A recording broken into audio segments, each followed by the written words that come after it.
This is Electric Universe Eyes, and today I'm going to narrate from the Thunderbolts project Picture of the Day, titled Theories on the Rocks in a Flash, Part 4, posted August 31st, 2022.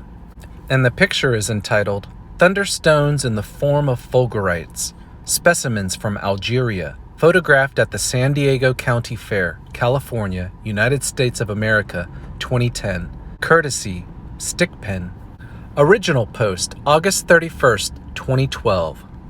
Leaving no stone unturned, some thunderstones may have acquired their association with lightning in still other ways. As mentioned in part 3 of this article, a future realization that the Australites may have actually precipitated within the past 10,000 years would certainly hit hard. Yet even this hardly exhausts possibilities. Did some people anciently develop an awareness of the electric properties of some minerals, such as quartz, thunder, or lightning being the closest lexical terms in the vocabulary to electricity? The equal popularity of quartz crystals and thunderstones among the world's shamans, often febrile and sensitive to electromagnetic fields, points in this direction. And Pliny did compare Ceronia, the thunderstone, to rock crystal. Or was the thunderstone, despite all this, at home in the actual phenomenology of lightning? Did sightings of ball lightning provide an impetus? The association is almost tangible in a tradition such as this one from Czechia. Quote, "The thunder strikes the earth in the shape of a ball. This ball makes one invisible. The thunder is a glowing stone as large as a walnut, placed under the timbers of the roof as a safeguard against lightning." End quote. And if that does not fly, it may come as a wake-up call that lightning does form solid objects in sand. In Temple's words, quote, "In fact, there really is something which you can find if you inspect the site where a thunderbolt has struck the ground. It is what is called a fulgurite. The best fulgurites are formed when a thunderbolt strikes sand.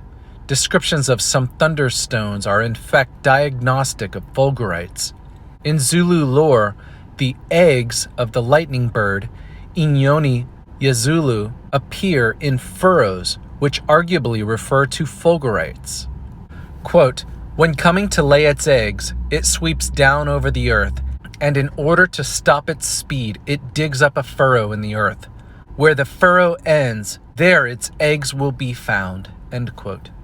A consideration of fulgurites will only ruffle a few feathers at best, however, as they are tubular rather than spherical. Fulgurites do not quite match the roundness or triangularity presupposed for a typical thunderstone. Quote, "The lightning explanation is not too bad a guess, for lightning actually can melt rock where it strikes, but the resulting fulgurites are irregular tube-shaped bodies." End quote. Yet, digging deeper still, even round objects are now known to form in electrical discharges. Stealing some of C.J. Ransom's thunder, we recall that spherules were created experimentally by unleashing an electrical discharge upon materials as diverse as a piece of iron oxide, carbonates, manganese dioxide, aluminum, magnesium silicate, rutile, perlite, diatomaceous earth, and hematite. The potential implications of this finding leave one thunderstruck. Were some thunderstones the genuine article after all? It is a tantalizing prospect marred by the fact that no such spherules have as yet been seen to form in the natural world. In the clear light of day, the plethora of options calls for a multi-pronged approach, assessing each contending thunderstone in its own light. In lapidary terms, was the thunderstone simply any smallish solid object seen to be deposited or exposed among a bright flash and a booming sound? Much would be gained if any extant putative thunderstones could be submitted to mineralogical or paleontological analysis in order to determine whether they qualify, perchance, as fossils washed out by thunderstorms, electrically conductive artifacts, meteorites, impactites, tektites, fulgurites, or, dare one say it, Ransom's spherules, and whether their formation could have been witnessed by human observers. This only leaves the question, who will have the balls to rise to the challenge? This was written by Rens Vandersluis. For more information, please visit thunderbolts.info.